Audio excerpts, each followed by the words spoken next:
Algo aconteceu há 63 anos que me assombrou durante toda a minha vida. Nunca contei a ninguém sobre isso, até agora. É oficial. Sou um homem velho. Nos últimos anos tenho me confortado dizendo que estou na casa dos 70 e poucos anos. Mas matemática é simples e implacável. Hoje é meu aniversário de 75 anos e, meu Deus, os anos voam. Não estou aqui para desejar-lhe felicidades. Este não é um marco que me entusiasme. Estou feliz por ainda estar aqui, é claro, mas percebo que tenho cada vez menos pelo que viver a cada ano que passa. Meus ossos doem, meus filhos moram longe e o outro lado da minha cama está vazio há pouco mais de 8 meses. Na verdade, quando eu votar contra aquele maldito Trump em novembro, talvez eu não tenha mais nada pelo que viver.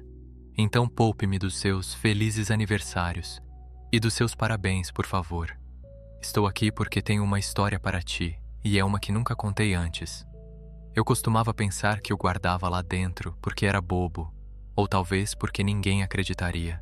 Descobri, porém, que quanto mais velho você fica, mais exaustivo se torna mentir para si mesmo. Para ser sincero, nunca contei essa história a ninguém porque ela me assusta, quase até a morte. Mas a morte parece mais amigável do que costumava ser, então ouça com atenção. O ano era 1950. O cenário era uma pequena cidade no Maine. Eu era um menino de 9 anos, bastante pequeno para a minha idade, com apenas um amigo no mundo digno de nota, e sua família, aparentemente por capricho, decidiu se mudar para 3.200 quilômetros de distância. Estava se tornando o pior verão da minha vida. Meu pai não estava por perto e minha mãe era uma prostituta de tarefas. Cara, fiquei orgulhoso de mim mesmo quando inventei isso. Então eu não costumava ficar em casa. Com alguma hesitação, decidi que a biblioteca pública era o lugar para estar naquele verão. O acervo de livros da biblioteca, principalmente os infantis, era escasso, para dizer o mínimo, mas dentro dos muros daquela estrutura avarenta, eu não encontraria nenhuma tarefa desfeita, nenhuma mãe chata, que Deus a tenha, e talvez o mais importante, nenhuma outra criança com quem eu pudesse me associar. Eu era o único garoto com status social baixo o suficiente para passar seus preciosos dias de liberdade e de mau humor em meio às estantes, e isso estava ótimo para mim. A primeira metade do meu verão foi ainda mais terrível do que eu imaginava. Eu dormia até às 10, fazia minhas tarefas e depois ia de bicicleta até a biblioteca. E por bicicleta, quero dizer, um tronco enferrujado de merda preso a um par de rodas. Uma vez lá, eu dividia meu tempo entre irritar involuntariamente os clientes idosos e fazê-lo deliberadamente. Uma senhora simpática realmente interrompeu meu clique incessante na língua para assobiar um "cale a boca". Para mim, a primeira vez que ouvi um adulto usar a palavra F. Grande coisa, eu sei, mas naquela época isso era inédito. Os dias sombrios transformaram-se em semanas lamentáveis. Na verdade, comecei a rezar para que a escola recomeçasse, até descobrir o porão. Eu poderia jurar que tinha percorrido cada centímetro daquela biblioteca, mas um dia, no canto mais distante, atrás da coleção de línguas estrangeiras, me deparei com uma pequena porta de madeira que nunca tinha visto antes. Foi aí que tudo começou. A porta não tinha janelas e era feita de carvalho que parecia muito mais antigo que a parede em que repousava. Tinha um botão de metal preto que literalmente parecia antigo. Eu não teria ficado surpreso ao saber que foi criado no século XVII. Gravado no botão estava o que parecia ser uma única pegada. Eu tinha a sensação de que tudo o que estivesse além desta porta era proibido para mim e, portanto, provavelmente a coisa mais interessante que encontraria durante todo o verão. Olhei rapidamente para ter certeza de que ninguém estava me observando. Depois girei a maçaneta pesada, escorreguei atrás da porta e fechei-a. Não havia nada, apenas escuridão. Dei alguns passos e então parei, nervoso pela totalidade da sombra que me cercava. Acenei com as mãos na minha frente na tentativa de encontrar uma parede, uma prateleira ou qualquer coisa para segurar. O que realmente encontrei foi muito mais sutil. Uma pequena corda pendurada em cima, mas muito mais útil. Agarrei-o com firmeza e puxei-o para baixo. Antigamente, muitas lâmpadas eram operadas com cordas, e esta era uma delas. Meus arredores foram iluminados instantaneamente. Eu estava em uma plataforma pequena e empoeirada que parecia não ver vida há algum tempo. À minha esquerda havia uma escada em espiral, feita de madeira e que parecia prestes a desabar a qualquer momento. A lâmpada era a única fonte de luz na sala e era fraca. Então, quando olhei por cima do corrimão para ver o que havia abaixo, o fundo da escada se dissolveu na escuridão. Eu estava começando a ficar com medo. Este lugar, onde quer que eu estivesse, parecia não ter negócios em uma biblioteca municipal. Era como se eu estivesse em um prédio completamente diferente. Mas nenhuma criança de 9 anos gosta de deixar um mistério sem solução. Olhando para trás, gostaria de poder dizer ao meu eu pré-pubre para se virar, voltar, fazer qualquer outra coisa além de descer aquela escada. Você será poupado de muitas noites sem dormir, eu diria. Mas, é claro, eu não sabia disso naquela época. E talvez eu não tivesse escutado, mesmo se tivesse. Então, em vez de voltar, respirei fundo, agarrei o corrimão e olhei resolutamente para a frente quando comecei minha descida. A madeira do corrimão estava seca e coberta de lascas. Soltei-me imediatamente, estendendo as mãos para me equilibrar enquanto atravessava cuidadosamente a escada. Era, ou pelo menos parecia, muito longo, e com apenas o brilho fraco do bulbo de corda bem acima de mim, meu coração batia impiedosamente na escuridão. Até as crianças conseguem sentir quando algo não está certo, eu acho. Elas nem sempre dão a mínima. Quando meus pés chegaram ao chão de cimento na parte inferior, a luz da lâmpada acima era quase uma lembrança. Mas havia uma nova fonte de luz, e Deus, nunca a esquecerei. Bem na minha frente havia uma porta enorme e um tom profundo de vermelho. A luz vinha de trás da porta e brilhava em linhas finas dos 4 lados, um retângulo sinistro e fracamente brilhante. Pela segunda vez, respirei fundo e entrei por uma porta que não deveria. Ao contrário da sala úmida por onde entrei, a sala atrás da porta era ofuscante. Quando meus olhos se ajustaram, o que vi quase me tirou o fôlego. Era uma biblioteca. A biblioteca mais perfeita que se possa imaginar. Fiquei boquiaberto ao entrar, quase reverentemente na sala. Foi lindo. Era menor que a biblioteca acima, muito menor, mas parecia quase feito sob medida para mim. As prateleiras estavam repletas de títulos de cores vivas. Ambas as poltronas no meio da sala eram primorosamente confortáveis, e o cheiro, meu Deus, o cheiro, era simplesmente inacreditável. Uma espécie de mistura de frutas cítricas e pinho. Simplesmente não consigo fazer justiça com palavras. Então basta dizer que nunca cheirei nada melhor. Não nos meus 75 anos. O que era esse quarto? Por que eu nunca tinha ouvido falar disso antes? Por que não havia mais ninguém aqui? Essas eram as perguntas que eu deveria ter feito.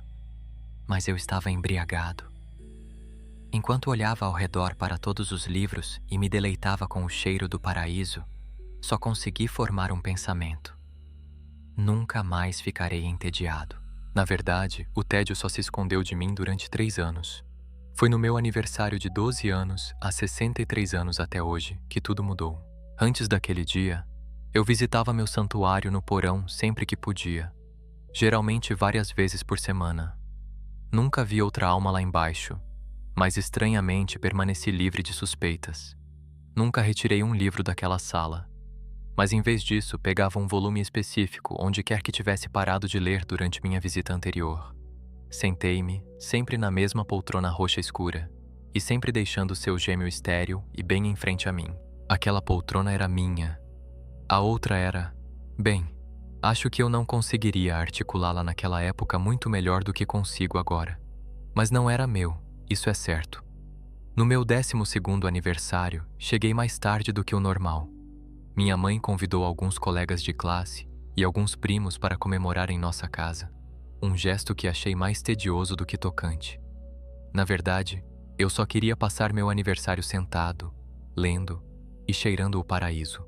Por fim, nossos convidados foram para casa e cheguei à biblioteca cerca de 15 minutos antes do horário de fechamento. Isso não importava. Os trabalhadores nunca faziam o check-in lá antes de trancarem. Eu estava livre para ficar até tarde o quanto quisesse. Naquela noite em particular, eu estava devorando os capítulos finais de uma aventura épica. Cavaleiros, espadas, dragões e coisas do tipo. Não senti o cheiro até ler as palavras finais e fechar o livro. O aroma outrora requintado daquele quarto azedou. Fiquei sentado por um momento, inquieto. Objetivamente, pude reconhecer que o cheiro era na verdade o mesmo de antes. Aquela mistura de frutas cítricas e pinho. Eu simplesmente percebi isso de forma diferente e não gostei mais. Era a versão nasal de uma ilusão de ótica, sabe? Aquela que parece uma jovem olhando para trás, mas de repente você vê que na verdade é uma velha olhando para você. Você não pode deixar de ver isso. E eu não consegui deixar de sentir o cheiro disso. O feitiço foi quebrado. O odor também parecia, pela primeira vez, vir de algum lugar específico. Com bastante apreensão, andei pela sala, cheirando o ar como um canino enlouquecido, até chegar a uma prateleira perto dos fundos. A prateleira era perfeitamente normal, com exceção de um título, uma grande capa encadernada em couro de marrom sólido desbotado, com uma impressionante pegada preta na parte superior da lombada. Esta era a fonte do cheiro.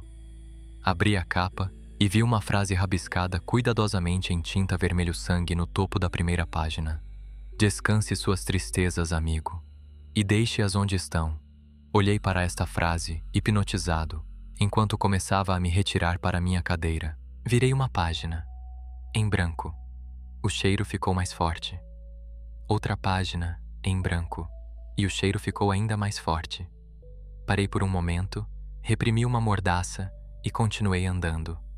Então, quando me aproximei das poltronas, virei uma última página, e lá, na mesma impressão sinistra, estava a última coisa que eu esperava ver: meu próprio nome.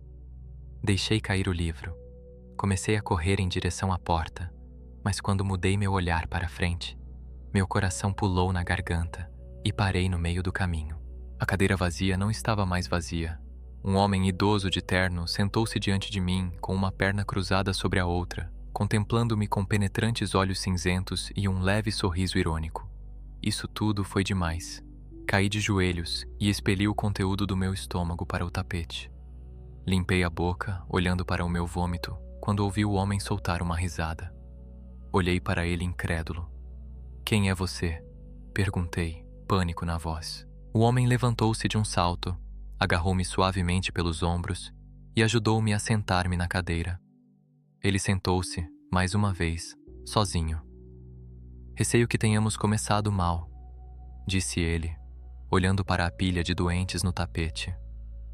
"O cheiro. Leva algum tempo para se acostumar." "Quem é você?" Eu repeti. "Esta noite, você conhecerá dificuldades como nunca conheceu antes", disse ele. "Venho como amigo, oferecendo-lhe refúgio dela e de todas as outras tempestades que estão por vir." Eu não queria nada mais do que ir embora naquele momento, mas permaneci sentado. Perguntei-lhe do que ele estava falando. "Sua mãe está morta, meu garoto. Por suas próprias mãos, em sua cozinha. A cena é horrível, devo admitir." Ele disse em tom triste, mas havia um brilho brincalhão em seus olhos. "Certamente você deseja evitar esse caminho. Posso lhe mostrar uma mais segura." Meu sangue esfriou com os horrores de que esse homem falou, mas eu não acreditei nele. "O que você quer comigo?" exigi, tentando parecer mais corajoso do que me sentia. Ele riu, um grito velho e rouco que pareceu sacudi-lo até os ossos. "Nada além de sua amizade, querido garoto", ele disse. Então, sentindo que achei sua resposta inadequada, ele expôs: "Quero que você venha em uma jornada comigo. Meu trabalho é nobre e você será um ótimo aprendiz. E talvez, quando eu terminar..." Ele suspirou cansado, passando os dedos ossudos pelos cabelos brancos e finos. "Talvez então meu trabalho possa ser seu." Levantei-me, arrastando-me em direção à porta, mas sem nunca quebrar o olhar dele. "Você é louco", eu disse a ele. "Minha mãe não está morta." "Ela não é. Veja você mesmo, se necessário", ele disse, gesticulando em direção à porta. Lancei-lhe um olhar de desprezo e corri para a saída. Quando minha mão se fechou em volta do botão, ele disse meu nome suavemente. Apesar de mim mesmo, eu me virei. "Seu caminho não será fácil, amigo." Se isso se tornar demais para você, e eu quero dizer sempre, ele disse, parando para passar a mão pela sala. Você sabe onde me encontrar. Bati a porta atrás de mim e subi as escadas decrépitas, 2 de cada vez. Saí da biblioteca, subi na minha bicicleta e voltei para casa. A porta da frente estava escancarada. Desmontei, deixando minha bicicleta amontoada no chão, e me aproximei da casa com cautela. O velho estava mentindo. Deve ter mentido. Mesmo assim, as lágrimas começaram a arder meus olhos. Com o coração batendo forte, entrei e chamei minha mãe. Não ouvi resposta. Então entrei na cozinha. Até hoje não sei por que ela fez isso. Morei naquela pequena cidade no Maine durante toda a minha vida, embora tenha me mantido praticamente longe da biblioteca pública. Certa vez, com quase 30 anos, criei coragem para entrar. A vida era boa naquela época e meu medo começou a se transformar em curiosidade ociosa. Onde antes ficava a porta do meu santuário no porão, era apenas uma parede em branco. Perguntei ao bibliotecário o que havia acontecido com aquele porão, embora no meu coração eu soubesse a resposta. Quando um homem que dizia ser meu pai bateu na porta do meu apartamento na faculdade, implorou por dinheiro e me espancou até quase matá-lo quando recusei, senti o cheiro. Quando minha esposa abortou nosso segundo filho, eu senti o cheiro. E novamente quando ela abortou nosso quarto. Quando nosso filho mais velho assumiu o volante do Buick da família completamente bêbado e matou a namorada, eu senti o cheiro. Comecei a sentir o cheiro periodicamente quando minha esposa ficou doente. Ela morreu no final do ano passado, e agora estou sozinho pela primeira vez em mais de meio século. Agora sinto o cheiro todos os dias, e parece um convite. Alguns meses atrás, voltei para a biblioteca, e a pequena porta de carvalho com a maçaneta antiga estava lá, exatamente onde costumava estar. Desde então, minha caminhada noturna me faz passar pela biblioteca todos os dias, mas não entrei mais. Talvez esta noite eu faça isso. Tenho medo de morrer, sim, mas ultimamente tenho ainda mais medo de continuar vivendo. O velho estava certo. Meu caminho não tem sido fácil, e duvido que fique mais fácil. Descanse suas tristezas, amigo, e deixe-as onde estão. Ele prometeu alívio, um refúgio, disse ele. Ele também tinha razão quanto a isso? Só há uma maneira de descobrir. Afinal, ainda sei onde encontrá-lo. Espero que tenha gostado do vídeo. Se gostou, inscreva-se e deixe seu like. Assim continuarei trazendo relatos para vocês.